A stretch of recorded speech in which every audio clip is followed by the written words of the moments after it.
بسم اللہ الرحمن الرحیم الحمد للہ رب العالمین والصلاة والسلام علی سید الانبیاء والمرسلین اما بعد فاعوذ باللہ من الشیطان الرجیم بسم اللہ الرحمن الرحیم۔ علم کلام کے موضوع پر تصنیف کردہ کتاب المعتقد المنتقد، جو کہ حضرت تاج الفحول مولانا فضل رسول بدایونی رحمۃ اللہ تعالی علیہ کی تصنیف کردہ ہے، اس کے دروس چل رہے ہیں اور صفات باری تعالی کے حوالے سے گفتگو چل رہی ہے، بالخصوص صفات افعال جو ہیں اور صفت تکوین، اس کے حوالے سے ہم گفتگو کر رہے تھے۔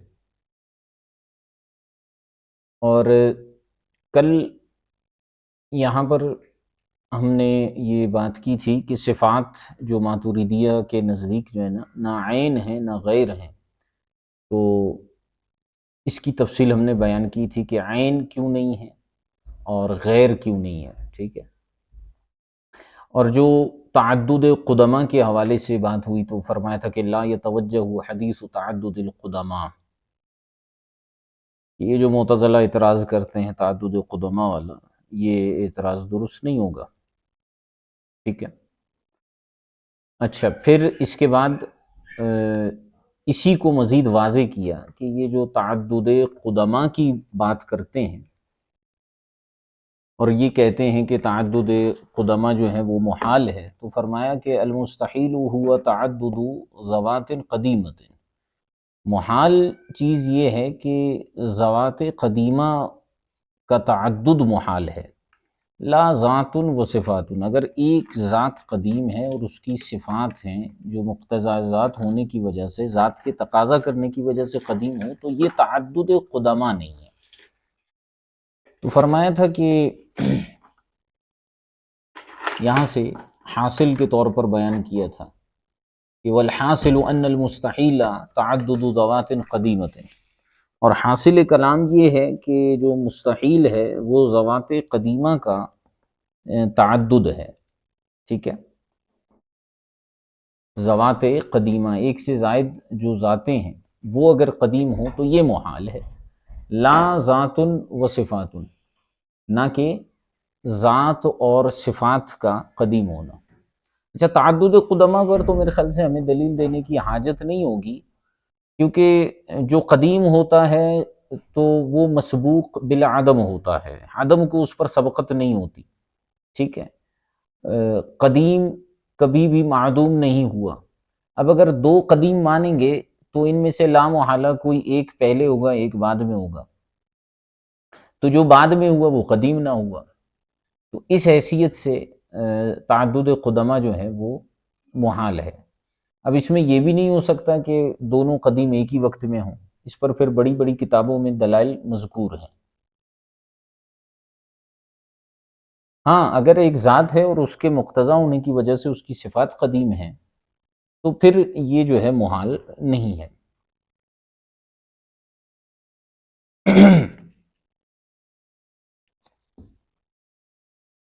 اور پھر اس کے بعد فرماتا ہے فی شرح المقاصد بعد بیان مذہب اہل الحق، شرح مقاصد میں اہل حق کے مذہب کو بیان کرنے کے بعد آپ نے یہ فرمایا تھا کہ قال وَهَذَا لِفَرْطِ تَحَرُّزِهِمْ عَنِ الْقَوْلِ بِتَعَدُّدِ الْقُدَمَاء، تو شرح مقاصد میں یہ فرمایا تھا کہ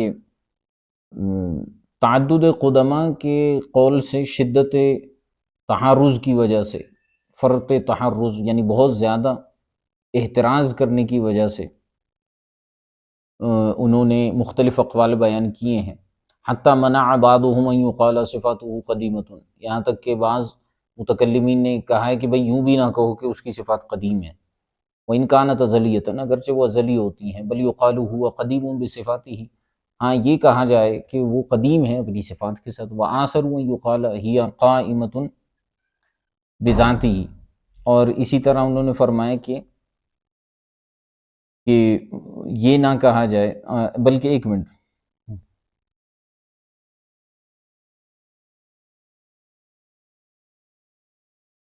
ایک منٹ ذرا صبر کیجیے گا.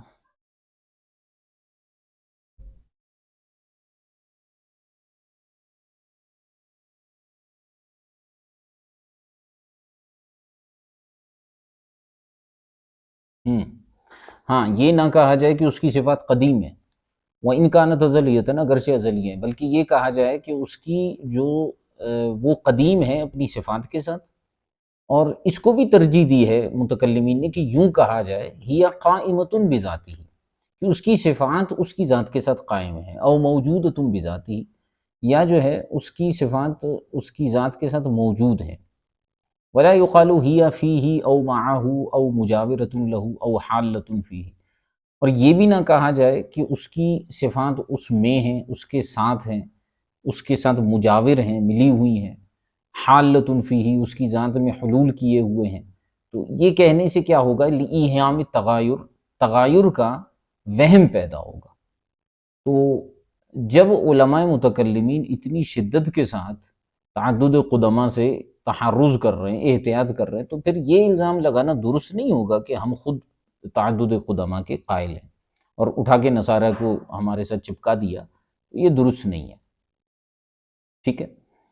وَأَطْبَقُوا عَلَىٰ أَنَّهَا لَا تُوصَفُ بِكَوْنِهَا عَارَضًا، اور اس کے ساتھ ساتھ یہ بھی بیان فرمائے کہ اسے جو ہے وہ اس کی صفات کو ایسے متصف نہ کیا جائے کہ بھئی آپ اس کی صفات کو اعراض کہیں کہ وہ صفات ہیں تو اعراض ہیں، یہ کہنا بھی درست نہیں ہوگا.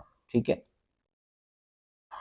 اچھا، اس کے بعد مصنف فرماتے ہیں وَلَمَّا كَانَ هَذَا الْمَقَامُ مَزَلَّةَ الْأَقْدَامِ لِكَثِيرٍ مِّنَ الْخَوَاصِ، یہ ایسا مقام ہے صفات کے قدیم ہونے کی جو بحث ہے، اور صفات کے عینیت کا انکار بھی کر رہے ہیں، غیریت کا بھی انکار کر رہے ہیں.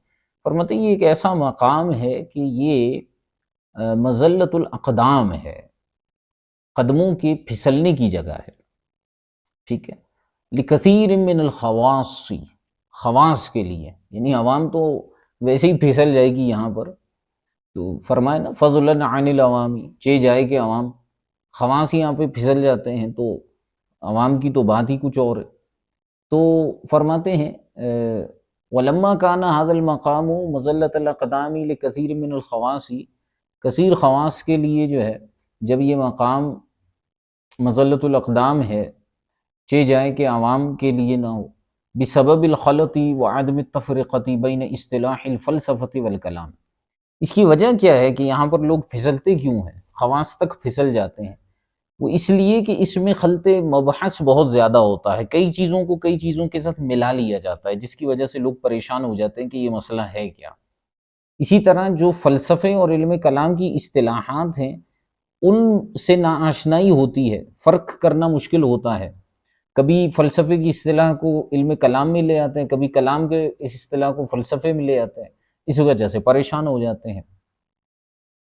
تو جب یہ ایسی جگہ ہے تو فرماتے ہیں فلا بأس بإیراد ما یزیل الاوہام، لہٰذا ہم یہ ضروری سمجھتے ہیں کہ یہاں پہ ایسی بحث کو وارد کیا جائے جو وہم کو زائل کر دے. ٹھیک ہے. تو چونکہ یہاں پر قدموں کے پھسلنے کی جگہ ہے، خواص کے لیے بھی عوام کے لیے بھی خلط مبحث بہت زیادہ ہوتا ہے، فرق کرنا مشکل ہوتا ہے اصطلاح فلسفہ و کلام میں، لہٰذا فرماتے ہیں ہم یہاں پر ایک ایسی بحث لے کر آتے ہیں، وارد کرتے ہیں جو اوہام کو دور کرنے والی ہو.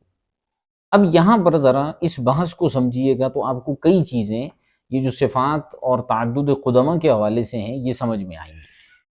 تو فرماتے ہیں کہ فنقول، لہٰذا ہم اس بحث کو وارد کرتے ہوئے یہ بات کرتے ہیں، یہاں سے اب اس کو سمجھنے کی کوشش کیجیے گا.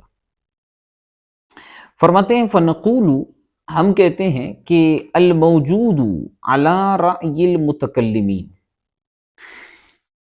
چونکہ انہوں نے کہا تھا کہ متکلمین جو ہے اور فلاسفہ ان کی اصطلاحات میں کچھ فرق ہوتا ہے اور اس فرق کو لوگ سمجھ نہیں پاتے، تو اس وجہ سے پریشان ہو جاتے ہیں. لہٰذا فرماتے ہیں کہ متکلمین کی اصطلاح میں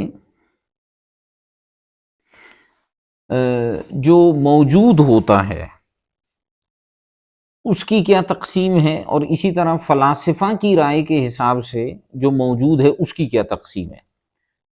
تو فرماتے ہیں کہ متکلمین جو ہے وہ موجود کی دو قسمیں کرتے ہیں، قدیم اور حادث۔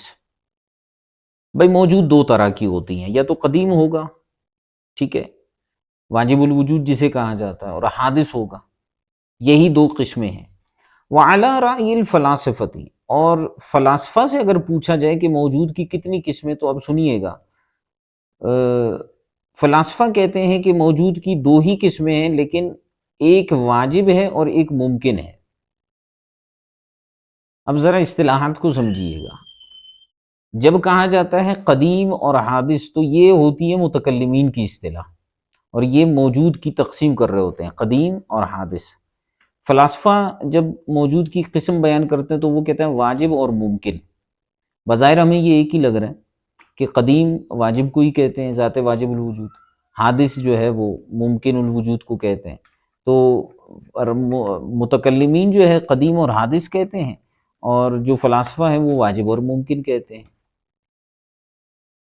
اچھا، فرماتے ہیں وعلت الحاجت عند المتکلم الحدوث وعند الفلسفی الامکان۔ تو ارشاد فرماتے ہیں کہ اس تقسیم سے پتہ یہ چلا کہ جو حاجت کی علت ہے وہ متکلمین کے نزدیک حدوث ہے، اور فلاسفہ کے نزدیک جو ہے وہ امکان ہے۔ حاجت کی جو علت ہے، اب اس جملے کو ذرا غور سے سمجھیے گا۔ حاجت سے مراد احتیاج ہے، محتاجی ہے، ٹھیک ہے۔ تو جو متکلمین ہیں احتیاج اور محتاجی کی علت قرار دیتے ہیں حادث ہونے کو، حدوث کو، اور فلاسفہ جو ہے وہ امکان کو۔ اب میں نے جیسے آپ کو کہا کہ آپ کو تو بظاہر ایک ہی طرح لگے گا کہ بھائی حادث اور ممکن یہ ایک ہی چیز ہے، اور واجب اور قدیم یہ بھی ایک ہی چیز ہے، لیکن نہیں۔ اب ذرا بات کو سمجھیے گا، تھوڑا سا غور کیجیے گا۔ جو حادث ہوتا ہے وہ محتاج ہوتا ہے، جو حادث ہوتا ہے وہ محتاج ہوتا ہے، لیکن سوال یہ ہے کہ حادث جو ہے وہ محتاج جب ہوتا ہے قدیم کی طرف، تو اس کے احتیاج کی، محتاج ہونے کی علت کیا ہے، سبب کیا ہے، وجہ کیا ہے، ٹھیک ہے۔ تو متکلمین کہتے ہیں کہ احتیاج الی القدیم کی جو علت ہے وہ ہے حدوث۔ حدوث کا کیا مطلب ہے؟ حدوث کا مطلب ہے کسی نئی پیدا ہونے والی چیز کا وجود۔ اسی سے وہ حادث ہونا نکلا ہے نا، العالم حادث، ہم کیا کہتے ہیں؟ عالم حادث ہے۔ حادث کا کیا مطلب ہوتا ہے کہ عالم جو ہے وہ نئی پیدا ہوئی ہے، یعنی ہمیشہ سے نہیں تھی، بعد میں پیدا ہوئی ہے، نوپید جس کے لیے ہم لفظ استعمال کرتے ہیں، ٹھیک ہے۔ نوپید کا مطلب ہوتا ہے کہ جس کے وجود کی کوئی ابتدا ہو۔ تو متکلمین کے نزدیک جو حاجت کی علت ہے وہ ہے حدوث، اسی لیے وہ حادث کہتے ہیں۔ فلاسفہ کہتے ہیں حاجت کی علت حدوث نہیں بلکہ امکان ہے۔ وعند الفلسفی الامکان، فلاسفہ کے نزدیک کیا ہے؟ امکان ہے، ٹھیک ہے۔ اچھا، فلاسفہ کے نزدیک امکان ہے، تو امکان کا کیا مطلب ہے؟ مطلب یہ ہے کہ جس کا کسی اور کی طرف محتاج ہونا ممکن ہو، جس کا وہ نوپید یہ چیزیں نہیں دیکھتے فلاسفہ، ان کے ہاں اصطلاح نہیں ہے حادث ہونے کی۔ وہ کہتے ہیں کہ جس کا کسی اور کی طرف محتاج ہونا ممکن ہو تو وہ ممکن کہلاتا ہے، اسی کو امکان کہا، ٹھیک ہے۔ تو اب یہاں پر کیا ہوا کہ حدوث ذاتی اور زمانی، اب اس چیز کو سمجھیے۔ فرمائیں کہ وبین الحدوث الذاتی والزمانی نسبت العموم والخصوص عند الفلسفی ونسبت المساوات عند المتکلم۔ اب حدوث ذاتی اور حدوث زمانی کو سمجھیے، پھر ہم آگے بات کرتے ہیں۔ یہ جو فلاسفہ ہیں نا، ان کے نزدیک حادث کی دو قسمیں ہیں۔ فلاسفہ جو ہے وہ حادث کی دو قسمیں کرتے ہیں۔ اچھا، ویسے تو یہ امکان کا نام دیتے ہیں نا، واجب اور ممکن کہتے ہیں، لیکن اگر ان سے پوچھا جائے کہ بھائی حادث، تو یہ کہتے ہیں بھائی حادث یعنی نوپید چیز جو ہے اس کی دو قسمیں ہیں، ٹھیک ہے۔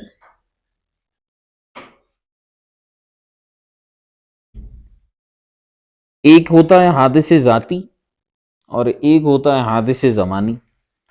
حادث ذاتی اسے کہتے ہیں جو محتاج الی الغیر ہوتا ہے ذاتی طور پر، ٹھیک ہے۔ حادث ذاتی اسے کہتے ہیں جو محتاج الی الغیر ہوتا ہے، اس کو یاد رکھیے گا۔ حادث زمانی اس کو کہتے ہیں کہ جس کے وجود کی کوئی ابتدا ہوتی ہے۔ تو گویا کہ فلاسفہ جو ہے وہ جو حادث ہے، جو متکلمین بھی جس کو حادث کہتے ہیں، ان کے نزدیک جو حدوث زمانی ہے فلاسفہ کے نزدیک، وہ متکلمین کے نزدیک حدوث ہے، حادث جس کو انہوں نے کہا ہے، ٹھیک ہے۔ اور فلاسفہ اس کو حدوث زمانی کہتے ہیں جس کی کوئی ابتدا ہو، نوپید، ٹھیک ہے۔ اور جہاں تک بات انہوں نے کی حدوث ذاتی کی، جو محتاج الی الغیر ہوتا ہے، وہ کہتے ہیں وہ ہوتا ہے جو ممکن ہوتا ہے۔ سمجھ میں آئی بات؟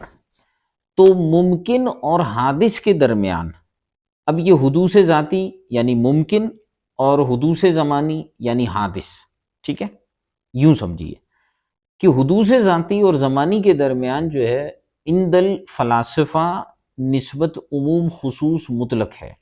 یہاں پہ صرف نسبت عموم خصوص لکھا ہوا ہے، یہ نسبت عموم خصوص مطلق ہے، ٹھیک ہے۔ ان میں سے ایک کو یہ لوگ جو ہے وہ عام مانتے ہیں اور ایک کو خاص مانتے ہیں۔ کس چیز کو عام مانیں گے، کس چیز کو خاص مانیں گے؟ تو یہ جو حدوث زمانی ہے، حدوث زمانی یہ خاص ہے، اور حدوث ذاتی جو ہے یہ عام ہے۔ یعنی فلاسفہ یہ کہتے ہیں کہ ہر حدوث زمانی جو ہے وہ حدوث ذاتی تو ہوتا ہے، عموم خصوص مطلق، لیکن ہر حدوث ذاتی جو ہے وہ ضروری نہیں ہے کہ حدوث زمانی بھی ہو، ٹھیک ہے۔ اور جہاں تک بحث آتی ہے متکلمین کی، تو وہ حدوث ذاتی اور زمانی دونوں کے درمیان مساوات مانتے ہیں۔ وہ کہتے ہیں جو چیز حدوث ذاتی ہے وہ حدوث زمانی بھی ہے، اور جو حدوث زمانی ہے وہ حدوث ذاتی بھی ہے۔ یعنی جو ذاتی کا ہم نے کہا تھا جو محتاج الی الغیر ہوتا ہے، جو چیز محتاج الی الغیر ہوتی ہے تو سب سے پہلے وہ اپنے وجود میں کسی چیز کی محتاج ہوگی۔ تو وجود میں جب محتاج ہوئی تو اس کا مطلب ہے اس کا کوئی ابتدا ہوگا، تو وہ حادث ذاتی بھی ہوا، حادث زمانی بھی ہوا، ٹھیک ہے۔ لیکن فلاسفہ کہتے ہیں کہ نہیں، حدوث ذاتی و زمانی میں جو ہے نسبت ہے عموم خصوص مطلق کی، ٹھیک ہے۔ جیسے کہ ہم نے بیان کیا کہ حدوث زمانی جو ہے وہ خاص ہے، اور حدوث ذاتی جو ہے وہ عام ہے۔ یعنی وہ حدوث ذاتی بئی معنی کہتے ہیں کہ وہ جو کیا کہتے ہیں محتاج الی الغیر ہوتا ہے، ضروری نہیں ہے کہ محتاج الی الغیر بھی ہو اور اس کی کوئی ابتدا بھی ہو، ایسا ضروری نہیں ہے۔ ہو سکتا ہے کوئی ایسی چیز ہو جو محتاج الی الغیر ہو لیکن اس کی کوئی ابتدا نہ ہو، ٹھیک ہے۔ بہرحال والقدیم عند المتکلم لا یستند الی علت اصلا، اور متکلمین کہتے ہیں کہ جو قدیم ہے اس کی کوئی علت نہیں ہوتی، اس کی نسبت کسی بھی علت کی طرف نہیں کی جا سکتی، بل یساوی الواجب الفلسفیہ، اور یہ جو قدیم تکلمی ہے یہ واجب فلسفی کے بالکل برابر برابر ہے۔ کما ان الامکان الفلسفی یساوی حدوث المتکلم، جس طرح سے امکان فلسفی حدوث متکلم کے برابر ہوتا ہے۔ یعنی متکلمین کا مذہب نہایت واضح ہے۔ متکلمین کہتے ہیں کہ بھائی آپ قدیم کہو یا واجب کہو، دونوں ایک ہی ہیں، اور اسی طرح ممکن کہو یا حادث کہو، یہ بھی ایک ہے۔ فلسفی اس میں فرق کرتے ہیں۔ تو کہا کہ والقدیم عند المتکلم لا یستند الی علت اصلا، متکلمین کے نزدیک جو قدیم ہوتا ہے اسے کسی علت کی طرف منسوب نہیں کیا جا سکتا بالکل بھی، بل یساوی الواجب الفلسفیہ، یہ واجب فلسفی کے بالکل برابر ہوتا ہے، کما ان الامکان الفلسفیہ یساوی حدوث المتکلمی، جس طرح سے امکان فلسفی جو ہے حدوث متکلم کے برابر تھا، یعنی حدوث ذاتی و زمان۔ وقالوا کل ممکن محدث، اسی لیے متکلمین کہتے ہیں کہ ہر ممکن حادث ہوتا ہے، ہر ممکن حادث ہوتا ہے اور ہر حادث ممکن ہوتا ہے۔ فلما قال المتکلم بقدم صفاته الکمالیۃ فکأنما صرح بعدم استنادها الى العلت، بہت خوبصورت جملہ یہاں پر جو ہے بیان کر دیا، فرمائے کہ تو جب متکلم کہتا ہے کہ اللہ تبارک و تعالیٰ کی صفات کمالیہ قدیم ہیں، تو اس کا کیا مطلب ہوتا ہے؟ اس کا مطلب صرف اتنا ہے کہ انما صرح بعدم استنادها الى العلت، بھئی قدم کا ہم نے کیا معنی کیا، والقدیم عند المتکلم، اب یہ جملہ سمجھیے کہ ہم نے کیا کہا کہ قدیم وہ ہوتا ہے جسے کسی علت کی طرف منسوب نہیں کیا جا سکتا، جو کسی علت کے ساتھ نہیں ہوتا۔ تو جب ہم کہتے ہیں کہ اس کی صفات کمالیاں قدیم ہیں تو ہم کیا کہنا چاہ رہے ہوتے ہیں؟ فَكَأَنَّمَا صَرَّحَ بِعَدْمِ اسْتِنَادِهَا إِلَى الْعِلَّةِ، وہ ہم یہ کہنا چاہ رہے ہیں کہ اس کی جو صفات ہیں وہ کسی علت کی طرف محتاج نہیں ہے، تو یہ بالکل حقیقت ہے۔ تو ہم نے قدم کو اس حیثیت سے دیکھا، ٹھیک ہے۔ پھر آگے فرماتے ہیں اثبات القدیمی اثبات للواجب، اور قدیم کو ثابت کرنا یہ ایسے ہی ہے جیسے آپ نے واجب کو ثابت کیا، کیونکہ ہم نے اوپر یہ کہا تھا کہ یہ جو ہمارا قدیم ہے متکلمین کا، یہ فلاسفہ کے واجب کی برابر ہے۔ تو قال سعد فی شرح المقاصد، امام سعد الدین تفتزانی علیہ الرحمہ نے مقاصد کی شرح المقاصد میں فرمایا والمتکلمون، متکلمین لما لم یقولوا بقدم شیء من الممکنات، جب متکلمین ممکنات میں سے کسی چیز کو قدیم نہیں کہتے تو کان اثبات القدیمی اثباتا للواجب، تو اس کا مطلب یہ ہوا کہ وہ قدیم کو جب ثابت کرتے ہیں تو اس کا مطلب ہے وہ واجب کو ثابت کرتے ہیں۔ قال الامام الرازی فی المحصل، امام فخر الدین رازی علیہ الرحمہ نے محصل کے اندر فرمایا اتفق المتکلمون علی ان القدیم یستحیل استنادہ الی الفاعل، کہ متکلمین کا اس بات پر اتفاق ہے کہ قدیم جو ہوتا ہے اس کی نسبت فاعل کی طرف، یعنی فاعل علت ہوتی ہے، فاعل کی طرف کرنا جو ہے محال ہے۔ وفی التحصیل شرحی، اور محصل کی شرح تحصیل، اس کے اندر کیا ہے، اما اصحاب ابی الحسن الاشعری، امام ابو الحسن اشعری رحمۃ اللہ تعالی علیہ کے جو اصحاب فیقولون، وہ کہتے ہیں بصفات قدیمۃ، وہ صفات کو قدیم مانتے ہیں، لیکنہم یقولون، لیکن وہ یہ بھی کہتے ہیں لا ہی عین ذات ولا غیرها، کہ وہ صفات نہ عین ذات ہے نہ غیر ذات ہے، فلذلک لا یطلقون المعلولیۃ علیہا، اور اسی وجہ سے وہ ان صفات کے لیے معلولیت کو کا اطلاق نہیں کرتے، ٹھیک ہے، یعنی یہ صفات معلول بالعلت نہیں ہے۔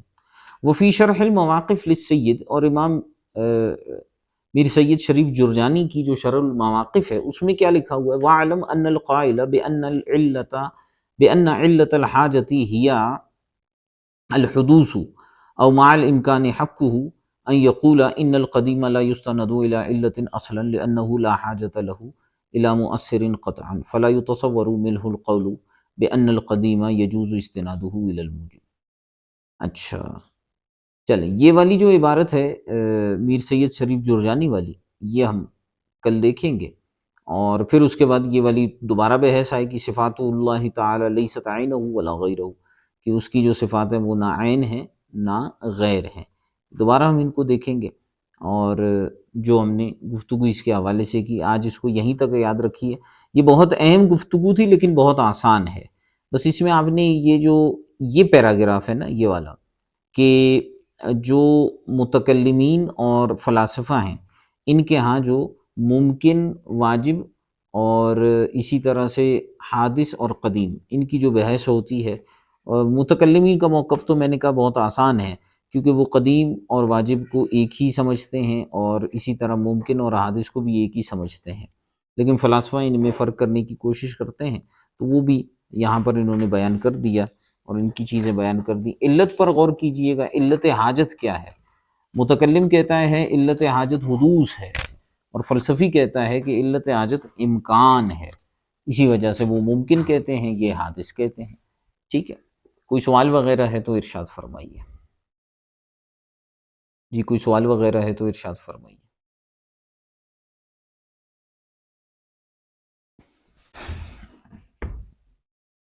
کوئی سوال وغیرہ ہے تو ارشاد فرمائیے۔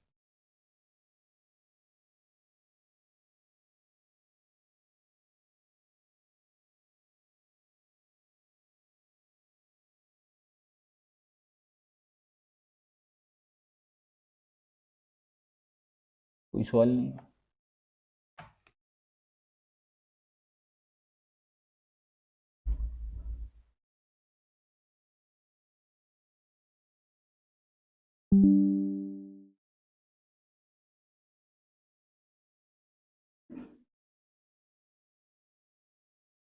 جی